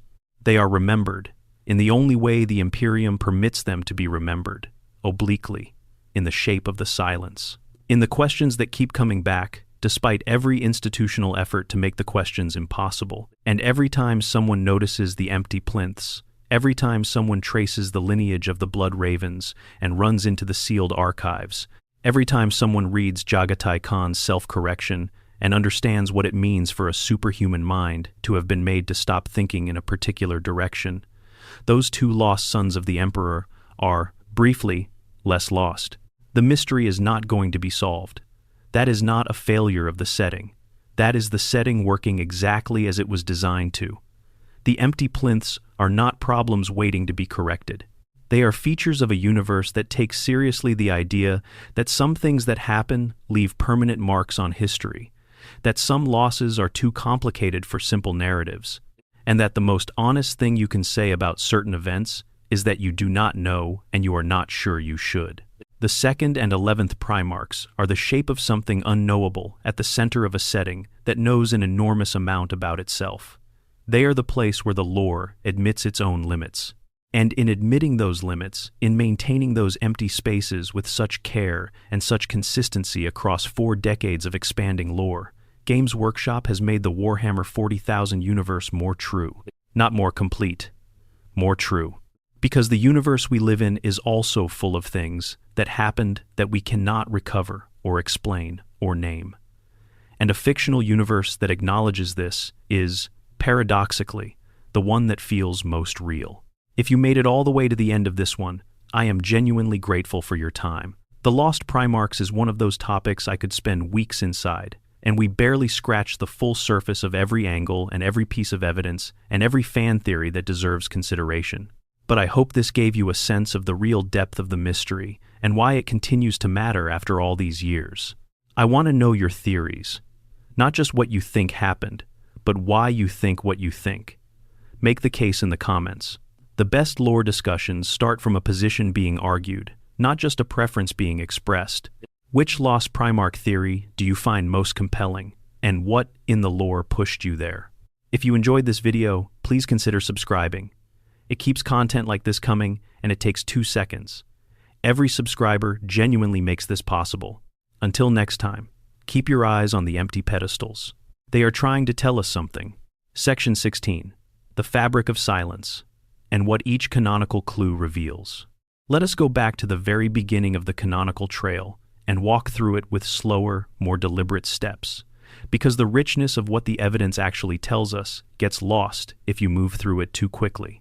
Each fragment of surviving lore is a small light in a very large darkness, and the way those lights cluster or diverge tells us things that explicit statements cannot. Consider the moment in the Horus Heresy novels where one of the Primarchs, during a gathering or a conversation, begins to speak about a missing brother and is immediately silenced, not by institutional enforcement from above, not by a custodian stepping in or a message from the Emperor, by another Primarch, by a brother who hears the beginning of the thought and says, with a flatness that carries the weight of something much heavier than a social convention being enforced, that the subject is not to be spoken of. This moment, and versions of it appear in multiple places across the Heresy novels, reveals something important about how the suppression functioned in practice among the Primarchs themselves. It was not purely top-down, not purely the Emperor and Malcador maintaining the secret through psychic intervention and archival destruction. It was also lateral. The Primarchs themselves were enforcing it on each other. Not because they were obedient, these were not beings known for uncomplaining obedience, but because they understood, at some level, that the silence was necessary, that the subject was one that could not be safely opened. When Mortarion cuts Magnus off, when the warning is delivered in those flat, heavy tones, there is no argument. Magnus does not push back. A being who had defied the Emperor directly over the use of psychers, who would eventually shatter the wards of the Emperor's greatest work in defiance of direct prohibition, simply accepts the rebuke and moves on. The subject of the missing Primarchs is something that even Magnus the Red, in all his towering pride and defiance, considers closed. That is an extraordinary thing. It means the suppression was not merely external. The Primarchs had, at some level, internalized the necessity of it. They had made the calculation that the Sigillite had made, that whatever lay in the direction of that conversation was somewhere none of them wanted to go. They were not simply following orders. They were making a collective decision, maintained through mutual enforcement, to leave something buried. This implies that they knew. Not in complete detail, perhaps, not with the full clarity that Malcador and perhaps the Emperor had, but they knew enough to understand that silence was the right choice. That what had happened to the 2nd and the 11th was something that opened onto depths none of them were prepared to examine, in an era when the Great Crusade was still underway and the project was still supposed to succeed. Now set that alongside Dorn's moment in the Investiary. Dorn standing alone at those empty plinths, thinking thoughts that he cannot quite complete, wondering whether the two separate tragedies were warnings that should have been heeded. This is not the thought of someone who knows exactly what happened and has simply declined to speak about it. This is the thought of someone who is still processing, still reaching, still trying to make the fragments of what he knows cohere into something that can be understood. Dorn knows more than the average Primarch, probably. He is the Praetorian of Terra, the one the Emperor trusted with the defense of his most sacred places. He has had conversations with Malcador that the other Primarchs have not.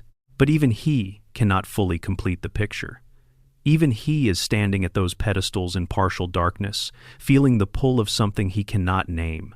And then his thought, had they, in fact, been warnings that no one had heeded? This question is pitched exactly right for a story about institutional failure. It does not identify a specific error. It does not say, if we had understood what happened to the second, we would have known that Horus was vulnerable to the same thing. It leaves the connection vague, as all the most important connections are vague, felt rather than analyzed. The sense that the pattern was there to be read, and nobody read it. One of the things that makes the Warhammer 40,000 setting so compelling and so genuinely dark in ways that go beyond mere aesthetic darkness is this quality of systemic failure. The Imperium does not collapse because of a single catastrophic mistake. It collapses, slowly and partially, and with enormous resistance from millions of brave and dedicated people, because of the accumulated weight of mistakes that were individually explicable and collectively unsustainable. The Lost Primarchs are, in this reading, one of the earliest and most profound of those mistakes. Not the mistake itself, whatever it was, but the response to it. Suppression rather than examination, forgetting rather than understanding, institutional silence rather than the kind of hard and honest accounting that might have produced different decisions later. If someone had looked at what happened to the 2nd and 11th Primarchs, really looked at it with clear eyes, and asked what it told them about the vulnerabilities of the Primarch project and the nature of the threats the Great Crusade was producing, would the Horus heresy have unfolded as it did? Maybe not. Maybe the pattern was different enough that no amount of examination would have helped. But the choice to suppress rather than examine meant that the question was never even asked.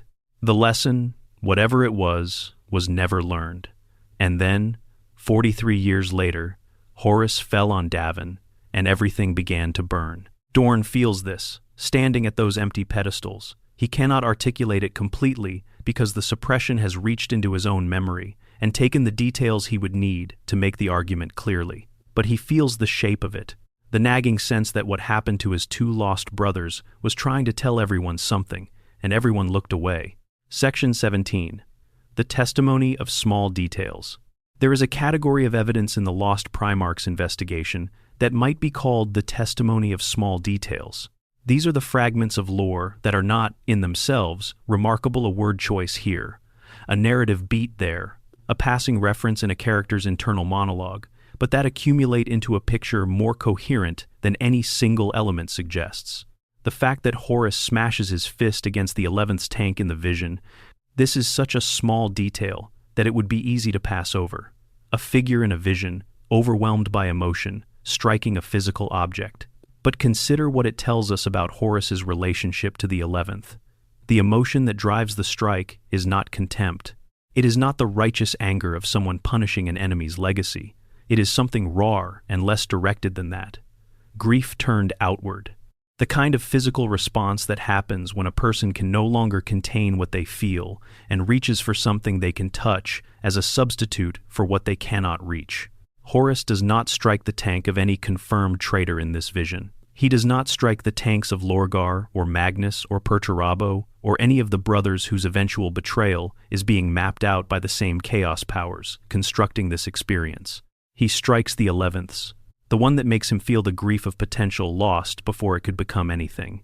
And the strike damages the tank slightly, which introduces a question of physical causality that is left entirely unresolved. Was this a vision or something that happened in some warp-twisted sense, but whose emotional content is clear? Consider also the description of Ferrus Manus's experience in the short story Feet of Iron, where the Iron Hands Primarch finds himself in a subterranean space, confronted with 20 statues of the Primarchs, with their faces covered in masks. He recognizes all but two, The two whose faces he cannot identify are wearing masks that are split almost in two, almost destroyed, damaged in a way that suggests violence or catastrophic force rather than simple obscurement. The image is visually extraordinary. 20 statues in a row, each one covered, each one a mystery in the same way. But two of them are different. Two of them have their covering torn, as if something enormous and violent happened to what those masks were hiding, or as if what lay beneath them was the source of some force that threatened to destroy the covering from inside. This is Ferrus Manus's vision, not a canonical statement about the literal state of the statues, but the imagery is deliberate. Nick Kime chose those images for specific reasons.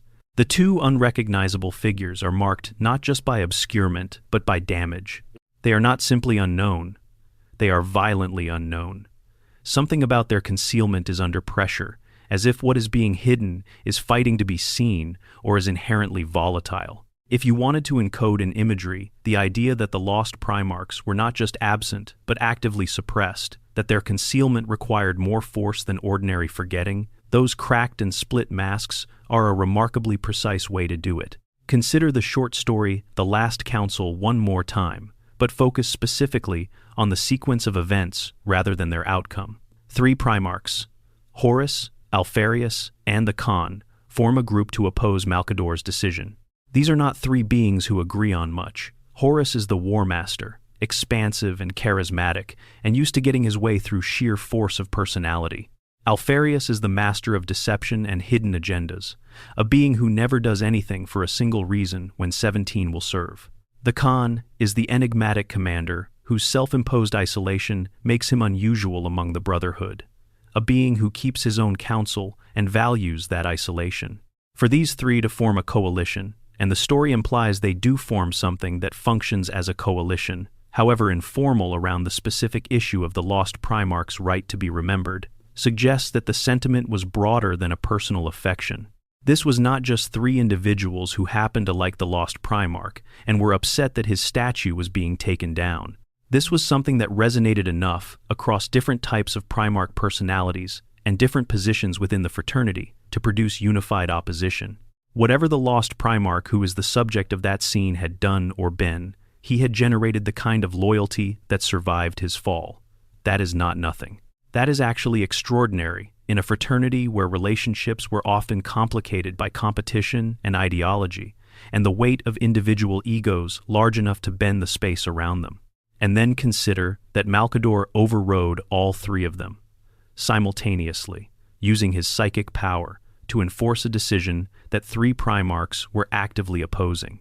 The scale of psychic force required to override even one Primarch in a contest of will is almost incomprehensible. To override 3 simultaneously on a subject they all felt strongly enough to confront him about tells you something about how important Malcador considered this particular erasure. He did not try to persuade them. He did not attempt to explain his reasoning in terms that might have brought them around. He simply imposed his will, which suggests either that his reasoning was not something he could share, or that he knew sharing it would not help, or both.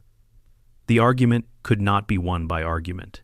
The decision was, in Malcador's judgment, too important for the normal processes of consensus and consultation. It had to be done, and it had to be done his way, and the only way to ensure that was to make the decision unilateral. This is not the behavior of someone who is comfortable with what he is doing. This is the behavior of someone who has made a terrible choice because they genuinely believe there is no less terrible alternative. Malcador was not a being who abused his power casually.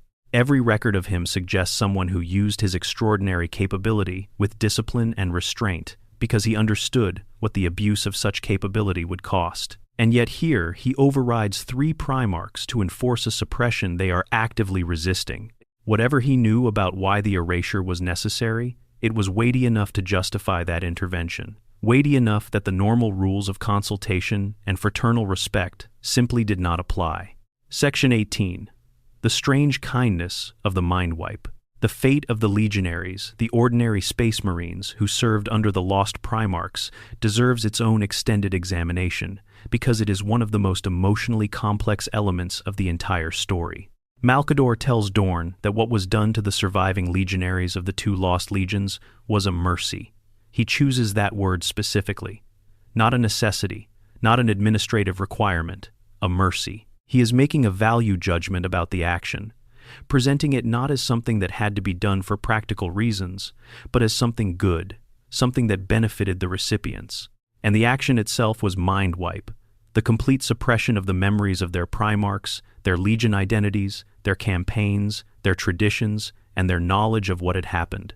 They were made to forget everything that distinguished them as members of the 2nd or 11th Legions, and then they were redistributed into other forces and given new identities, new belonging, new meaning. From the outside, this sounds like an act of profound violation.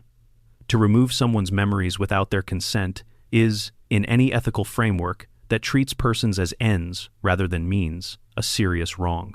To do it to 10,000 or 20,000 Space Marines, beings who carried their identities in those memories, as any person carries their sense of self, is to commit that wrong on an enormous scale.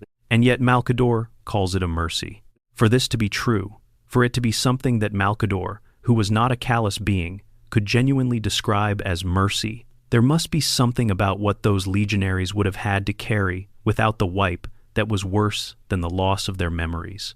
Something about knowing what they had witnessed or participated in, or knowing what had happened to their Primarch and their legion, that would have been a burden too heavy to bear while still being functional warriors. What kind of knowledge is too heavy to carry?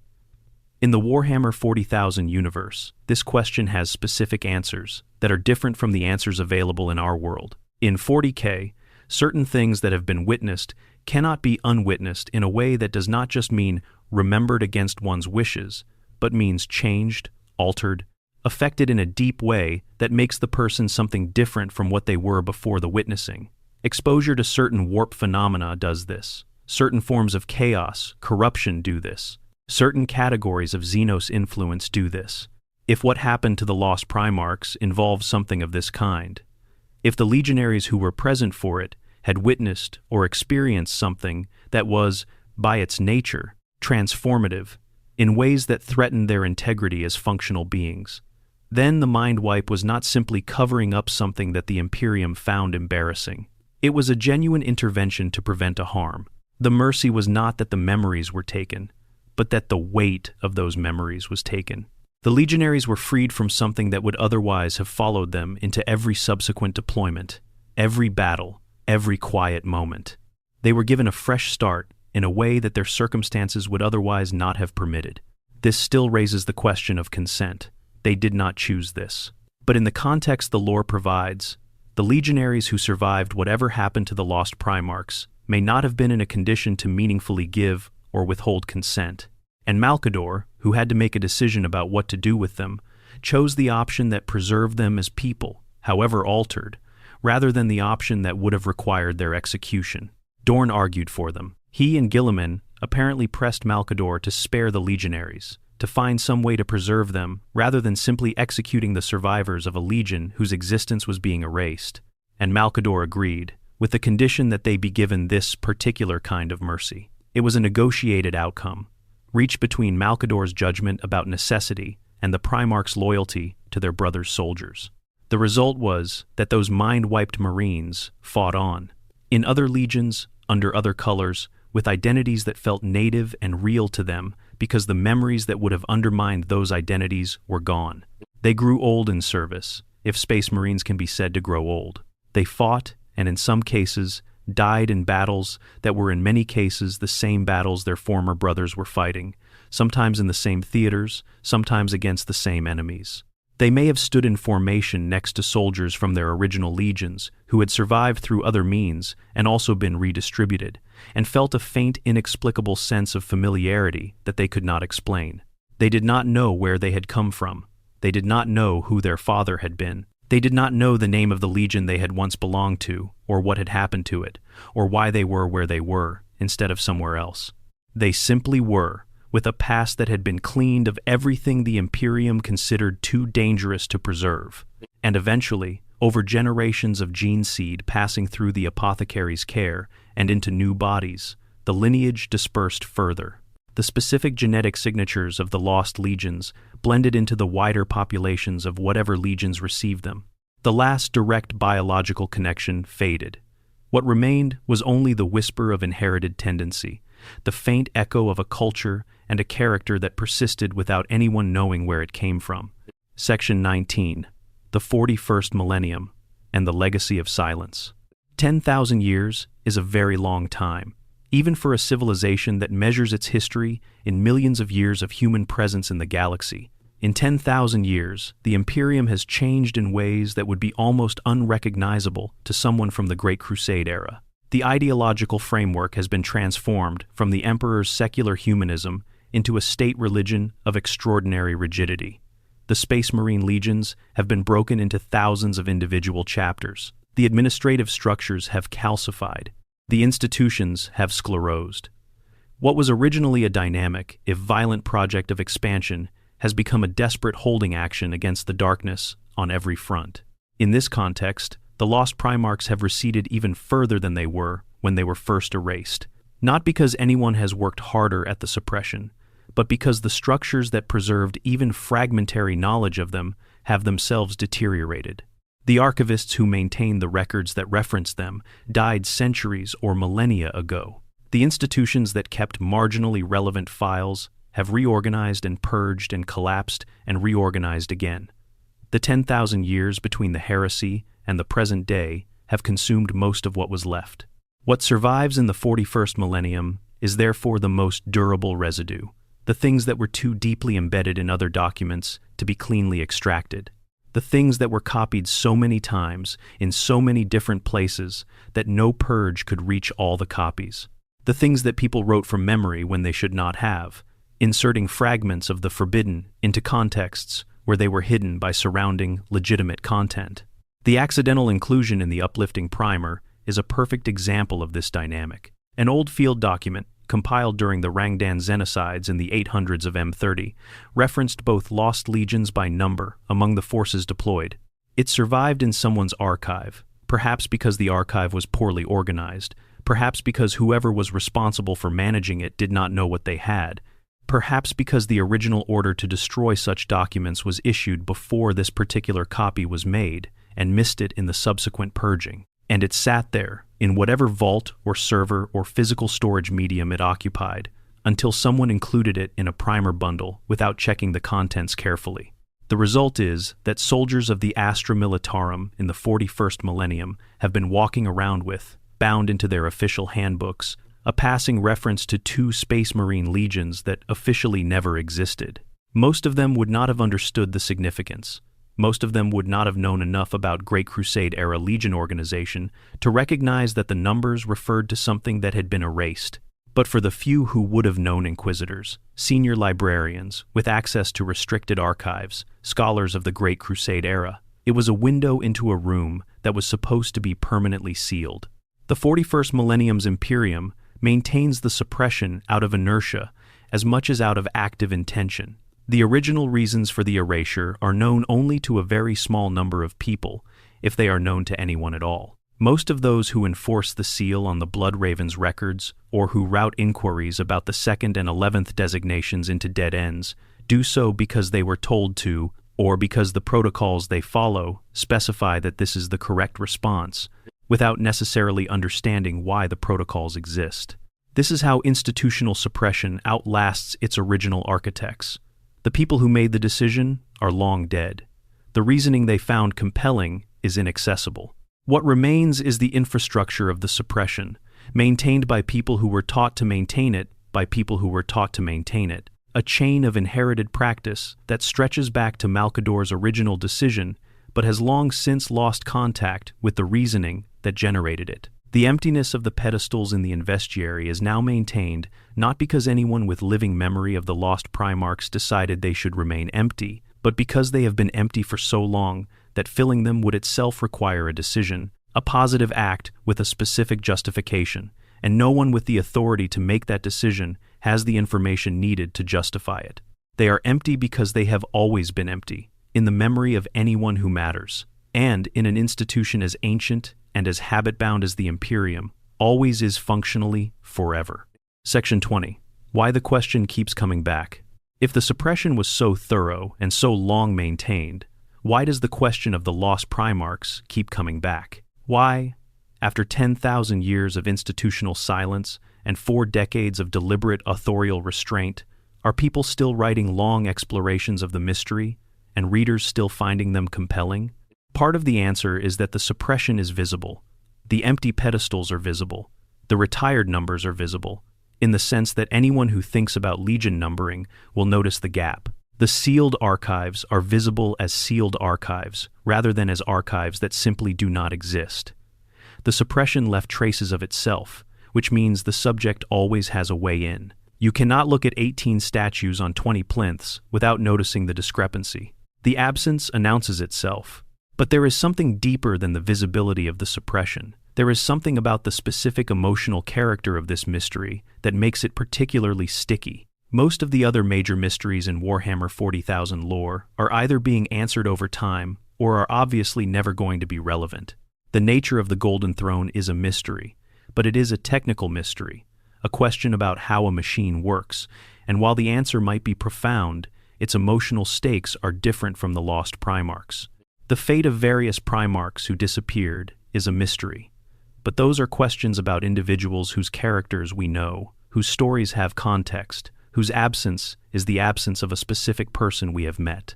The lost Primarchs are a different kind of mystery, because the mystery is about identity, not the identity of a known character who has disappeared, but the identity of people who might as well never have existed for all we can recover of them. The mystery is not what happened to someone we know. The mystery is who they were at all, and that particular kind of mystery touches something deeper than curiosity about plot or character.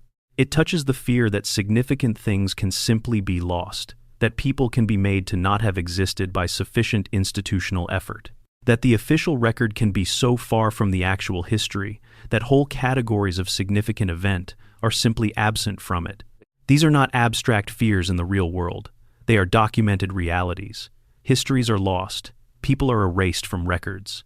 Entire chapters of human experience go unrecorded because no one who would have benefited from recording them had the power to do so. The lost Primarchs, in their mysterious absence, resonate with this because they represent the same dynamic at the scale of demigods. If it can happen to Primarchs, it can happen to anyone. The question keeps coming back because it is, at a level that goes below conscious analysis, a question about the relationship between power and memory, about who gets to decide what is preserved and what is forgotten, about the violence involved in institutional forgetting, and whether the things that are erased leave any trace. The answer the Warhammer 40,000 setting gives is yes, they do. The empty pedestals are the trace. The Blood Raven's compulsive search for lost knowledge is the trace. The way that even Primarchs, who were made to forget, still feel the shape of the absence when they pass by the places where those brothers should be. The trace persists, even when the content is gone. That is a very specific and very honest thing for a fictional universe to say about the nature of loss. Section 21. A meditation on absence and what remains. In the grim darkness of the far future, where there is only war and the laughter of thirsting gods and the slow grind of an empire dying on its feet, there is also this. 2 empty spaces in a ring of statues, standing in an amphitheater on a world so ancient and so saturated with human significance that the stone itself seems to remember things that no one is allowed to say aloud. The 2nd and 11th Primarchs stood there once. Their faces looked out across the investiary with whatever expression the sculptor captured and whatever truth that expression contained. They had names that their brothers knew. They had worlds that remembered them, home worlds where the memory of a demigod's presence might have lingered in the traditions and the architecture and the stories that parents told children. They had legions that loved them, or feared them, or something in between. Tens of thousands of warriors, made from their own genetic blueprint and shaped by their particular vision of what it meant to be a space marine.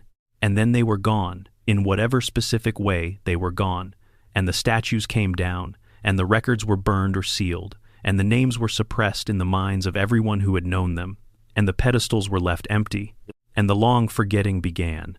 What persists, after all of that? After 10,000 years of institutional maintenance of the silence, what is the shape of what is left?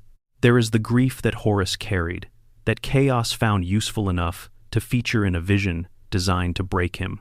There is the question Dorn asked himself at those empty plinths. The question without an answer, about warnings that no one heeded. There is the Khan's automatic self-correction, the way his mind stops itself before it can think in terms of 20 and substitutes 18 without knowing quite why. There is the description of a quiet brother and the mourning of untapped glories. There is the passion of 3 Primarchs arguing that a fallen brother deserved to be remembered, and the finality of Malkador's refusal. There is the scattered evidence of legionaries who were given a mercy, who woke up somewhere new without knowing how they got there or what they had lost. There is a chapter of Space Marines 10,000 years later that compulsively seeks what has been forgotten, that accumulates the relics of history, the way someone might accumulate pieces of a puzzle they cannot quite identify, who know they are missing something fundamental about who they are and cannot stop searching for it even though they cannot name what they are searching for. There are the sealed archives and the sealed vaults and the retired numerals and the empty pedestals and the accidental references in old field documents and the careful redactions in campaign records and all the other physical residues of the enormous effort that was made to ensure that 2 specific beings could not be found in history. And there is the question itself, the question that keeps coming back across 4 decades of fandom and storytelling and imaginative engagement with one of the most extraordinary fictional universes ever created. The question that Rick Priestley embedded into the setting as a permanent feature, not a puzzle to be solved but a depth to be felt, an acknowledgement that the most interesting thing about a universe is not what it explains, but what it refuses to explain. Who were the Primarchs of the 2nd and 11th Legions? The universe does not answer. The lore does not answer. The authors who know the most about the setting have stated that answering is not allowed, not because the question has no answer somewhere in some designer's notebook, but because the question is doing something that answers cannot do. The question is holding open a space. The question is refusing to let the universe close completely. The question is the crack in the official history through which everything unofficial and personal and irreducibly human can enter. In the grim darkness of the far future, that crack matters. It matters the way that all genuine mysteries matter, not because they will eventually be solved, but because they keep something alive in the space between the knowing and the not knowing. They keep the possibility open that there is more to the universe than what has been officially explained. They keep alive the sense that enormous things have happened and are still happening in the dark, in the places where the light of the Astronomicon does not reach, and where the records have been burned, and where the faces have been taken down from the pedestals, and the names have been scrubbed from the stone. The 2nd and 11th Primarchs are out there in the dark, not necessarily alive, not necessarily reachable, not necessarily anything that could be brought back or identified or named, but present in the way that things that were enormous and real and then lost are present in the shape of what remains after them. The empty plinths know something. The blood ravens know something, even if they do not know that they know it. The silence knows everything, and somewhere in the vast dark machinery of a universe that has been at war with itself for 10,000 years, 2 unremembered sons of the Emperor are either at rest or are not, and nobody, not even the setting's architects, are going to tell us which. That is the story of what cannot be told, the story whose most important parts have been deliberately and permanently removed. And it is, in its own strange way, one of the most complete stories ever told. Section 22. The question of return. There is one final dimension to the Lost Primarch's mystery that deserves at least brief consideration before we close, and that is the question of whether the mystery could ever have a physical resolution in the narrative. Not in the sense of an authorial answer, we have established that such an answer is not coming, but in the sense of whether the setting's own logic allows for the possibility that the Lost Primarchs could in some form return. The modern setting has, quite deliberately, established that Primarchs can return. Robert Guillemot returned from effective death after 10,000 years in stasis, and now leads the Indomitus Crusade as the Lord Commander of the Imperium. The Lionel Johnson returned from his long sleep in the rock, and now walks the galaxy again. The setting is actively bringing back figures who were presumed gone. The mechanisms for return have been demonstrated, and the narrative door has been explicitly opened. Belisarius calls possession of the lost Primarch's gene stock is in this context not a trivial detail. It is a structural element of the story that is doing something. If the gene stock were simply a loose end, it would not have been specifically referenced in the canonical material. It was referenced because someone decided it was narratively significant. That does not mean it will be used. It could be there simply to confirm that the lost Primarchs were real, and that their biological legacy persists somewhere. But it could also be there because, somewhere in the long future of the setting, someone is considering what it would mean to use it. What would it mean for a lost Primarch to return? Not for their story to be told, in the retrospective historical sense that we have been exploring in this script, but for one of them to physically re-enter the setting as an active agent. The complications are enormous. Their story would have to be told in order for their return to be intelligible. The suppression would have to be at least partially lifted. The reasons for the erasure would have to be addressed, or at least gestured toward, in ways sufficient to make their presence comprehensible. And their presence would fundamentally change what the setting is willing to say about itself. Right now, the lost Primarchs represent the setting's commitment to permanent mystery. If they return, even one of them, that commitment is broken. The two empty plinths become one empty plinth, and the nature of the mystery changes from something open and permanent to something that is being actively resolved.